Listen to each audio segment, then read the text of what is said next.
So you've got these 6 consciousnesses, the 5 sense consciousnesses and 6 consciousness, and you have the store consciousness, which is the 8th.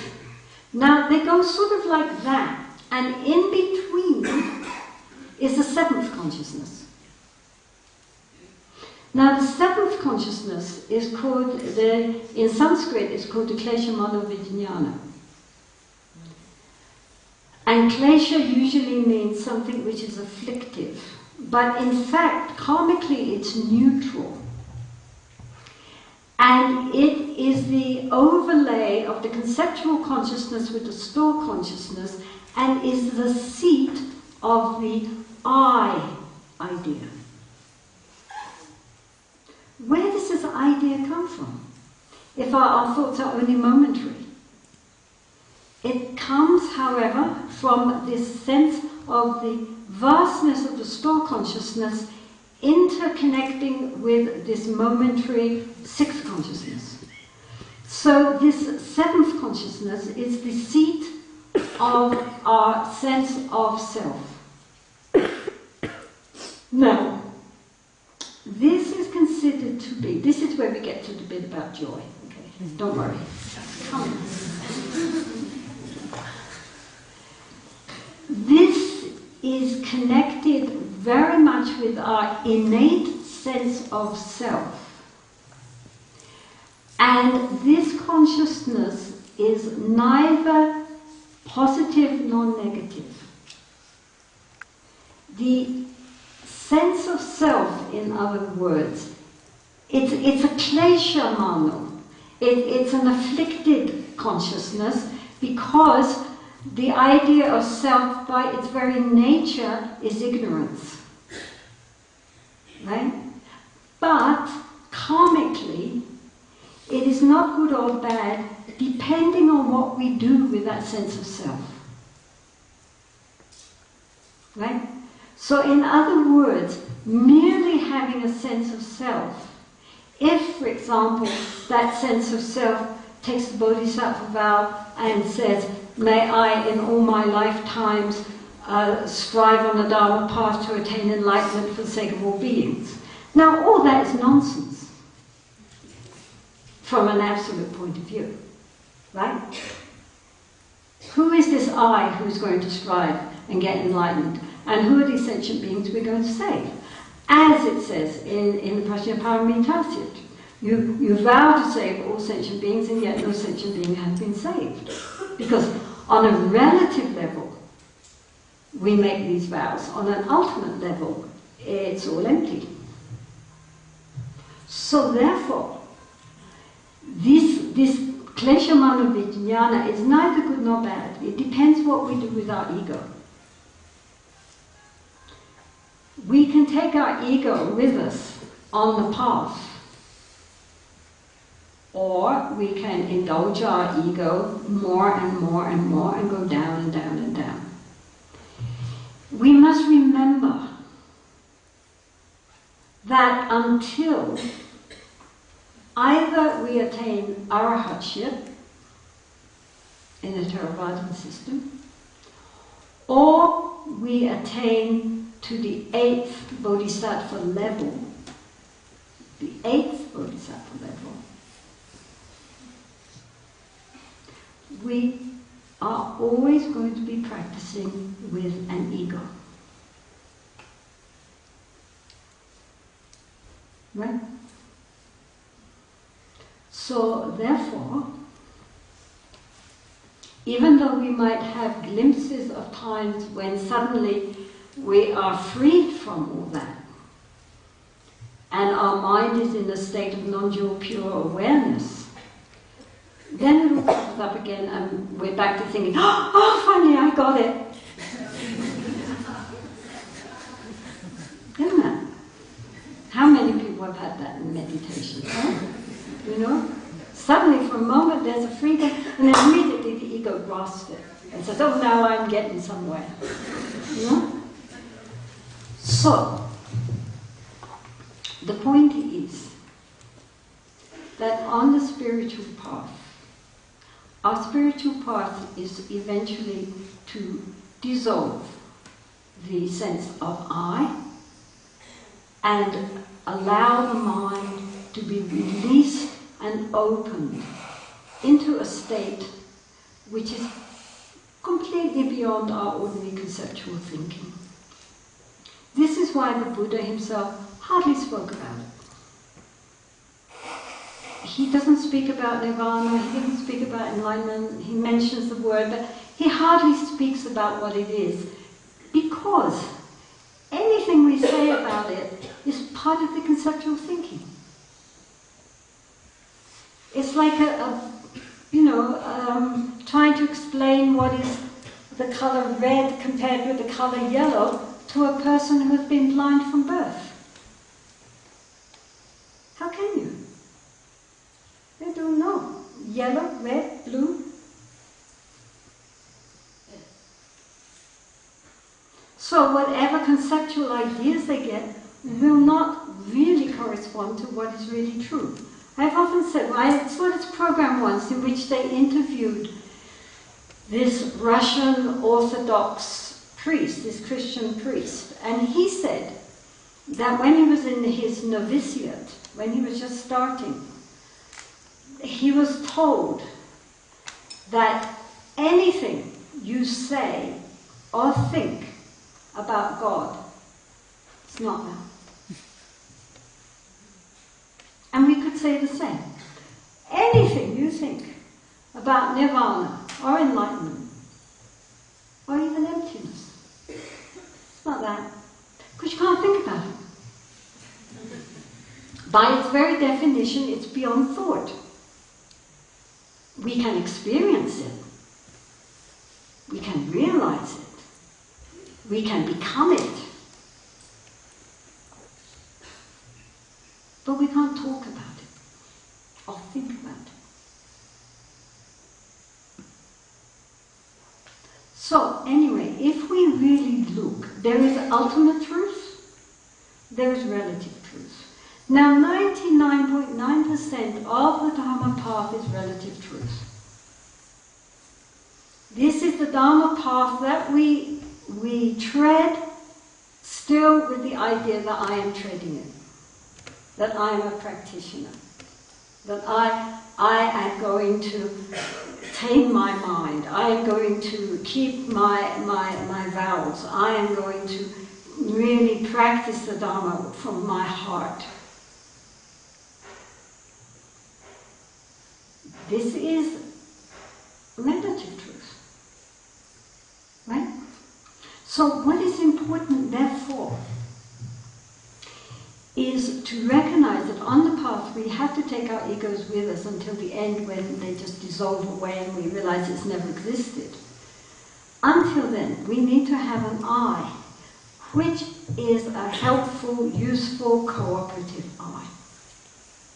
This is why I say it's very heretical, because Buddhists don't talk like that.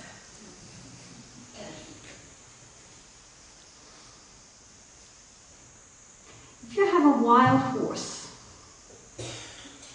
who is very wild, but it has great potential, then we look at that horse and we think, oh, this is really a good horse, but hopeless.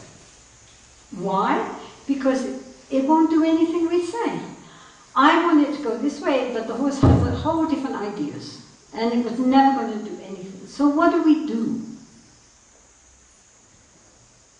Now, either we can take that horse and we can beat it into submission. And eventually the horse will do what we want it to do, but it's a broken down hack of a horse, like all these donkeys we see. Right? They do it, but they don't do it because they want to, but they do it out of fear and because their spirit is broken. But if you want a great racehorse, you cannot get that kind of treatment for some real great horse. How do we get the horse to cooperate? We tame it. We tame it with kindness. We get the horse to trust. And once the horse begins to trust, and recognize that actually being trained might be fun, then you can work together. And likewise with the mind, if we are always putting ourselves down, if we are always telling ourselves how useless we are, if we're always thinking up all our past humiliations and our past failures, and endlessly giving this dialogue inside of how we've never done anything and we're never going to do anything in the future, we're pretty useless and everybody else is great and not me, then we might consider that that is humility. But it's not humility, because we are still thinking me. Do you understand? People who have psychiatric problems, psychological problems, are always talking about themselves. If you try to talk about anything else, they bring the subject back to themselves again.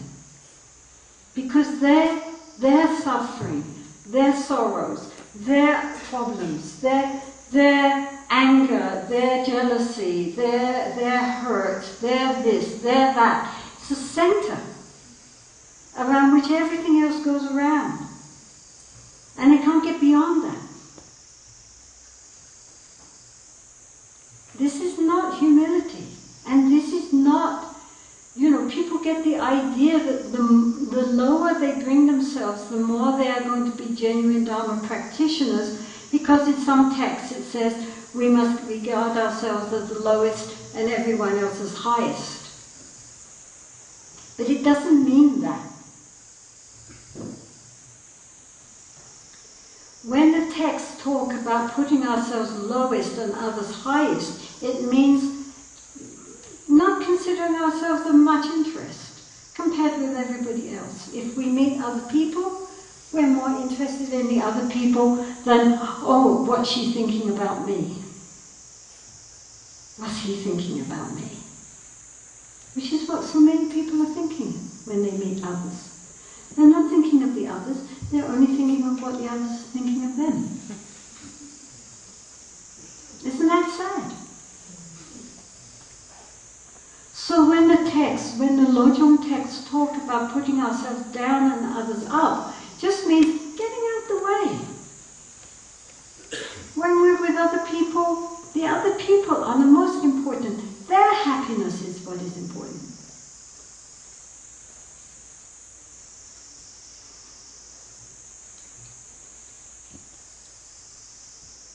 So we need to develop, and this comes when we feel comfortable within ourselves.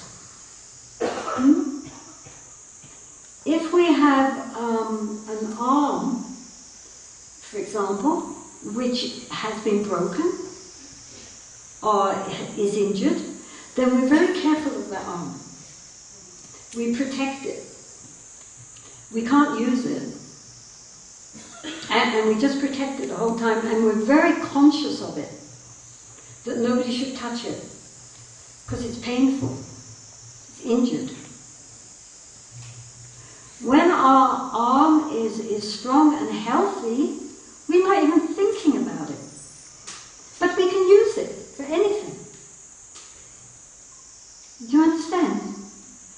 Likewise, when our sense of self is hurting, because we feel insignificant or hurt or psychologically troubled or insecure or fearful, any of these things, all our consciousness is evolved around protecting ourselves. And so we're suspicious of other people and paranoid and uncomfortable. And still always thinking, will this person make me happy or will they be nasty to me? Me. Right? So what I'm trying to say is that forget about ego or non-ego. At the moment we have an ego unless you're 8th level bodhisattvas. What we need to concentrate on is having a healthy ego, which, like a well-trained horse, will be a companion, an aid on the path. All the sutras, all the training that comes is dealing with someone who has that inner confidence and that sense of well-being, of being healthy inside, so that we are free to practice. Do you understand? And therefore, if when we practice, the Dharma is to make everything lighter. Put it this way.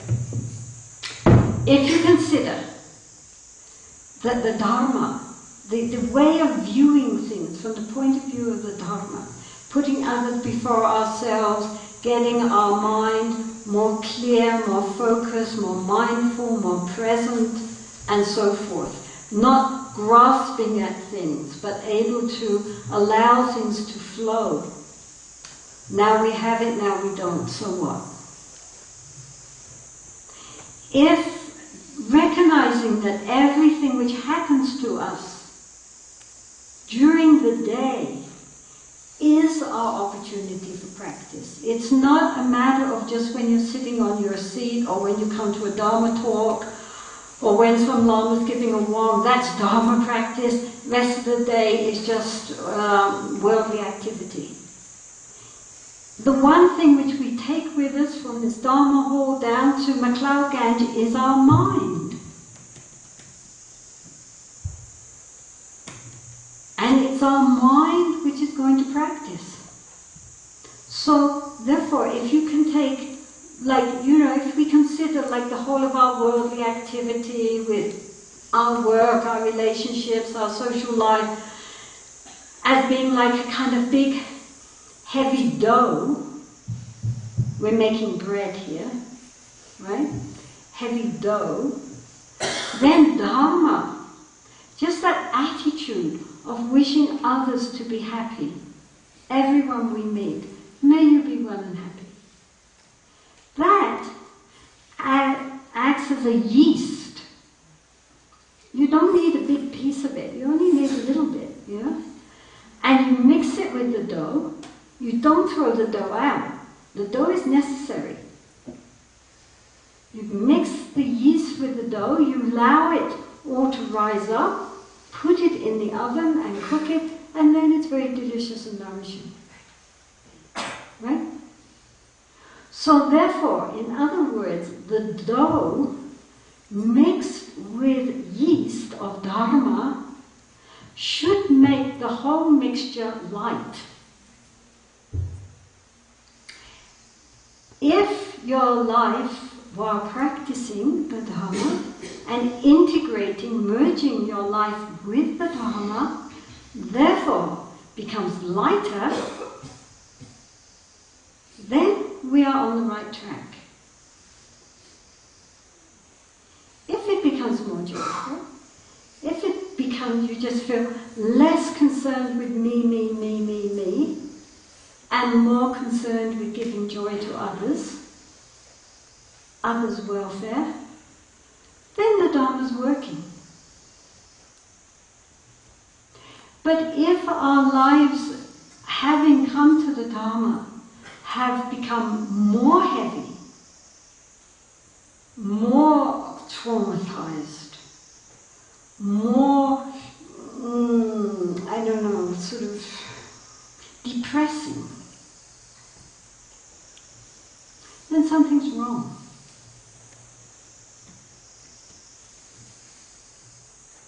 Something is very wrong, because as the Buddha himself said, considering the greatness, the vastness of the goal, even if this were a path of suffering, it would be worthwhile because of the goal. But it is not a path of suffering, it's a path of joy. And therefore, how much more should people want to travel on it? And truthfully, the genuine practitioner practitioners who have been going for a long time, they have that inner joy. An inner joy which sparkles up from inside and has nothing to do much with what's going on outside. It's not just when you happen to, when we happen to get something that really, pleases us from the outside. Then we're all happy, happy, happy. But then if somebody takes something away from us or we lose it, then we're all down again. Then that's like little children, isn't it? I mean, any little child, 4 years old, you give it something it likes, it's all smiles and happiness. You take it away and it's traumatized. And so for many of us, outwardly, we look like adults. But inside, we still have the same emotional reactions of a 4-year-old. Think about it. And we're also always waiting for someone to tell us what to do.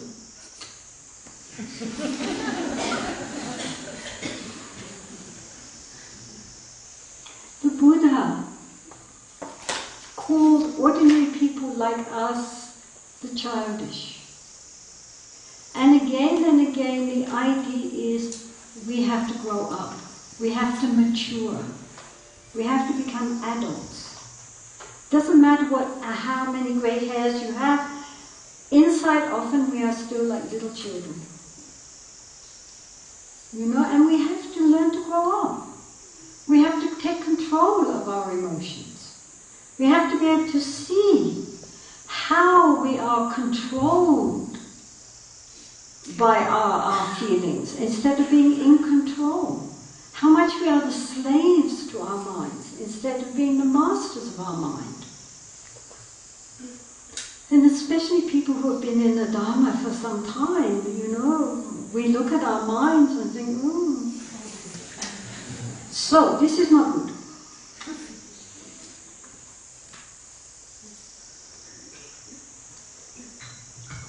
Of course, the really, really good news is that from the beginning, we have always been Buddhas. That's good news. I mean, you have to agree that's good news. And so we are playing this game just to try to come back to where we have never left. But in the struggle to return to where we are naturally at home, we suffer.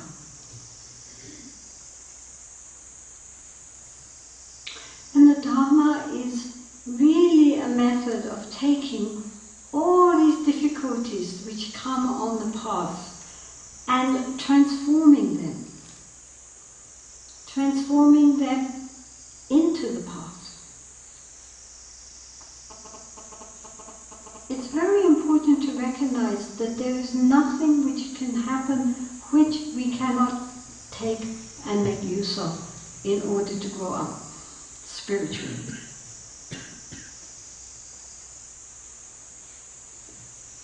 And when we recognize that, then first of all, what do we need to do? The famous example of when, His Holiness the Dalai Lama was talking about the self-cherishing mind and how we have to destroy the self-cherishing mind. Self-cherishing mind means a mind which is always concerned with me. Me first, then the rest of everybody else. And how this has to be overcome. And then somebody remarked to him, well, what about people with low self-esteem? What about people who have very low self-confidence, who don't like themselves? And so His Holiness honestly, apparently didn't understand what they were talking about. What? And then it had to be translated to him. And then he thought. And then he said, oh, I think very rare. Very rare. And so then these top psychiatrists and neurologists and so forth, one of them said to his very eminent Nobel Prize winning, colleagues, how many of you ever suffer from low self-esteem and self-hatred? And they all put their hand up. And this was, I think for His Holiness, this was a very big understanding of the Western psyche. Because Tibetans, traditional Tibetans, not present-day Tibetans, but traditional Tibetans, because they knew they had Buddha nature, because they knew that they had the Dharma in which they had enormous faith, beyond anything, they had a sense of well-being inside. A sense of okayness about who they were. Whether they were high or low, monk or layperson, peasant or aristocrat, they had a sense of well-being. So that when they left Tibet to come to India, which was such an alien society for them, you cannot imagine how it was in those days. I mean, I was here in the early 60s when they had just arrived, and they were living in tents, they had no food, they didn't speak the language, the climate was terrible, they had nothing, they were destitute, and they had left everything behind, and it was all being destroyed, everything they cared for. And yet, what everybody noticed about them was how joyful they were, how kind they were. They weren't sitting there feeling sorry for themselves. I mean, they could tell you their horrible trauma stories, but then they would just laugh and get on with life, have another cup of tea. And that inner strength of their real belief in the importance of who they were, of their religion, of their teachers, of their tradition, was so strong in them that look at them now, if you want.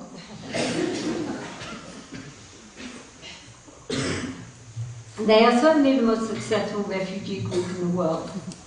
And it's not only because there are not so many of them, but because they immediately got themselves together. Right, okay, what do we need? We need our temples back. We need to educate our new generation of monks. We need to get ourselves together into communities. You know, they did that by themselves. No aid agencies were building the temples. Those original temples were very simple, but they built them themselves with their own donations. Why am I saying this? Ah, yes, because in the face of all that tragedy, tremendous tragedy in which everything they believed was trashed, they didn't lose heart. They didn't lose heart. Now, Westerners, on the other hand, who mostly have never lost anything, and outwardly are very secure, highly educated, coming from very good families, good professions, everything outwardly looking like a pure land, it's interesting. Inside, I have people coming to me all the time, so I know. Of course, they might only be trying to have problems.